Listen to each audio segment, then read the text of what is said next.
селектирање на отпад. Постојано подсетуваме на тоа и се обидуваме со нашите гости да го едуцираме населението за правилно селектирање отпад. Сега има ли разлика кога се селектира отпадот во летниот период за разлика од друг период во годината? Го прашувам Ико Бродаровски од Пакомак. Добро утро.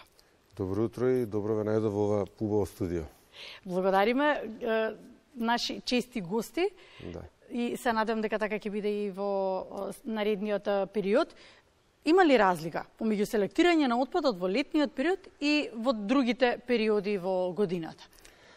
Па, во селектирањето на отпадот, во зависност од временските периоди, во текот на годината, лето, зимо, пролет, есен, од аспект на нас како граѓани, нема разлика, бидејќи нас треба да ни се вреже во главата дека ние отпадот по секоја цена мора да го селектираме, уште примарна селекција се вика тоа, во своите домови, во една канта да го фрламе амбалажниот отпад или дополнително пластиката во една канта, хартијата во друга, а оној кој што е влажен отпад да го фрламе, да го одвојуваме во друга посебна канта, да не ги мешаме отпадот од пакување и другиот влажен отпад, бидејќи едниот представува суровина и ресурс за да се рециклира и да се произведе нешто ново од тој отпад, а другиот подложи на посебен третман. Сега, што се однесува до институциите и до компаниите кои што потоа тоа треба да го изменаџираат соодветно на улиците, она што ние го гледаме секојдневно. И го отчувствуваме високите температури. Тука мислам дека треба малце поинаква организација во однос на периодите кај тие предпријатија, дали се приватни оператори, дали се јавни предпријатија, затоа што во лето свесни сме самите дека отпадот побрзо ферментира биолошки или како се спушта, како се вика и мириса. Ве прашувам како може граѓаните да допринесат, еве влажниот отпад го споменавте, дали да го заштитиме дополнително со некоја кеса плюс, што можеме да минимизираме ние како учесници во цел тој процес? Ако го заштитиме со некоја кеса, не сме завршиле работата, бидејќи пластиката ја мешаме со тој органски отпад.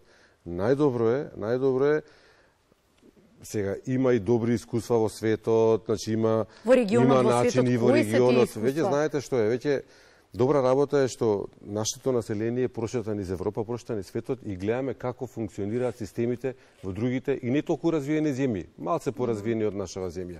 Така да и можеме да направиме споредба да видиме, иако некој не е од таа бранша, може да направи споредба да види како некаде нешто функционира, што се гледа и што е визуелно на улица. Така и често знаме се запрашаме како може ова вака да функционира тука, а не може кај нас. Изгледа толку лесно и толку убаво, така да ја мислам дека оние предпријатија, дали се приватни или оние општини, што побрзо се фатат квалитетно да се решат да се справат со отпадот, ќе имаат подобри резултати и подобра перцепција кај населението.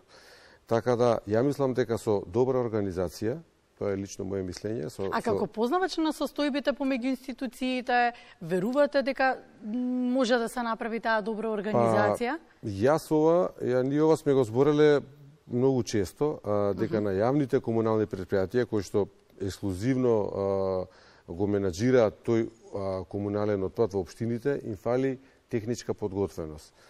Во последно време свесни сме дека многу луѓе ја заминуваат од државата, нели? И верувам и мислам дека им фали и дополнителна техничка подготвеност од аспект на човечки кадар, на човечки ресурси. Така да тоа е несплетна околност, меѓутоа не се случило тоа преку ног. Затоа треба постојано да се работи и на техничка опрема на предпријатијата, соодветни камиони, соодветни контејнери кои што нема да течат во лето кога отпадот ќе почне да се распаѓа. Меѓутоа и за тоа да се спречи треба почесто да се собира отпадот, според мене, затоа што новите температури вие не можете да оставите, не знам, еднаш неделно да го собирате или една-два пати неделно, бидејќи дополнително треба да се мијат улиците. Значи, ако некој сака да се посвети на таа работа, ако сака да го квалитетно тоа да го менаџира, како да кажам, си има и обуки, си има и добри практики во земји кои што се расположени да ни ги пренесат тие искуства, како што ние како Пакомак одиме во европскиве земји, гледаме како таму го менаџираат амбалажниот отпад и тие практики тука почнуваме, се обидуваме да ги имплементираме. Не е ништо комплицирано ако некој сака да го направи, ако има волја и желба да го направи. На прашањето каде некаде функционира многу добро еве во регионот. И ве прашав додека се подготвувавме како функционира, велите службите се организираат. Ве прашав во контекст на тоа, чинам дека ета таква е перцепцијата во околу нас, државите кои што се не многу далеку, како граѓаните точно да си знаат кој е редот во фрлањето на домаќинскиот отпад пред се. Таква перцепција имам. Па редот се прави, се успоставува уште од мали. Едно дете како да се однесува дома и да биде воспитано, го учиме ние од дома родителите, така. За редот во селектирањето на отпадот и правилниот третман уште од дома кај нас се учи уште од деца, уште на училиште треба да го учат децата. Дополнително постојано да ги едуцираме и возрастните преку разни кампањи, меѓутоа најдобар едукатор на возрастните се децата. Така да јас мислам дека Велите обратно. Најдобар едукатор на возрастните се децата. Точно така. Наместо да биде поинаку. Да возрастните да бидат на децата. Затоа што кога ќе ви каже вашето дете, оваа хартија не се фрла на земја, се фрла во ѓубре, во соодветна канта, тогаш најлесно децата примаат информации и ги практикуваат.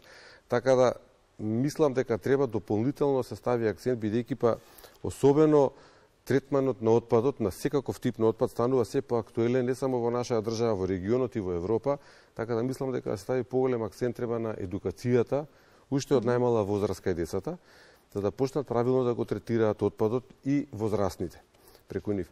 Дополнително треба да се створат услови. Значи, за оние, ако јас дома го селектирам отпадот, да имам каде да го фрлам, да имам контенерот да биде празен, така, да биде редовно сервисиран, така да тоа е веќе втората фаза која што паралелно оди и со и со едукативната фаза.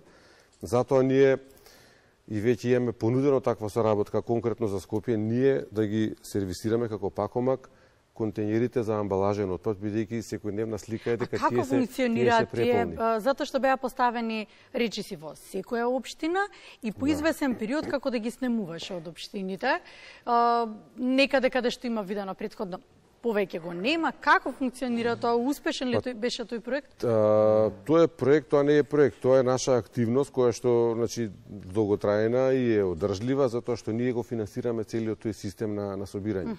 Конкретно за Скопје соработуваме со јавно комунално претпријатие Комунална хигиена од Скопје. Разместувањето на контейнерите за жал е нивна одговорност и тука фали голема координација затоа што ако јас тие се експерти во својата област, знаат каде има повеќе отпад кај се состави, бидејќи тоа го работат со години, така? Да. Меѓутоа, ако решите да разместувате контейнери, вие мора да го информирате населението, мора да ни информирате нас, бидејќи и нас ни се обраќаат кај е контейнерот на Пакомак. До вчера тука фрлав го нема веќе. Сега не е тука. Да. Така да тука фали многу добра координација, што ние сме спремни од нашава страна да ја возможиме, меѓутоа треба тука и соработка и од другата страна.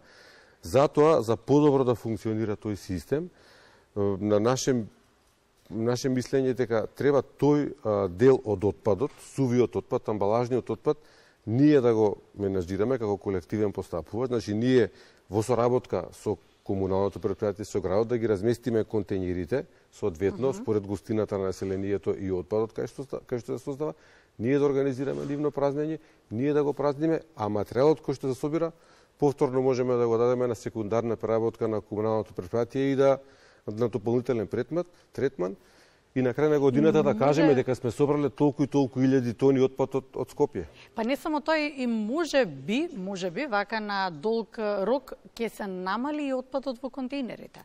Кога веќе таа селекција би се направила, знаеме колкав простор и зазема пластиката, да. Веројатно и ќе се направи. Па отпадот ќе се намали со едукацијата, значи тоа е дел од едукација кога луѓето треба. Тоа е спор процес, тоа не може преку ноќ. Спор процес, затоа велам што можеме да направиме веднаш. Сега веднаш можеме да направиме, да кажеме, предпријатието да кажеме место еднаш неделно или два пати неделно, почесто да се празнат тие контейнери.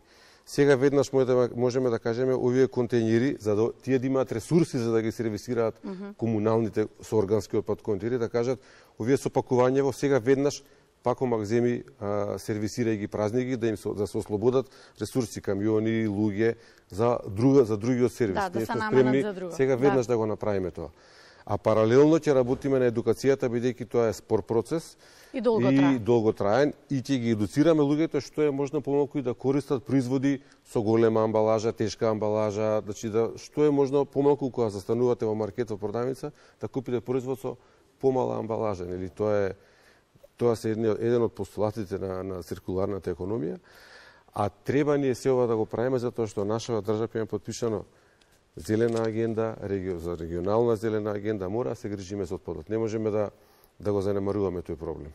Ико Бердаровски, благодариме за денешното гостување. Благодариме овој спор процес, се надеваме дека еден ден ќе биде успешен процес. Благодариме. Процес можеме да го забрзаме само вака со зборење, со едукација. Ви благодарам на поканата.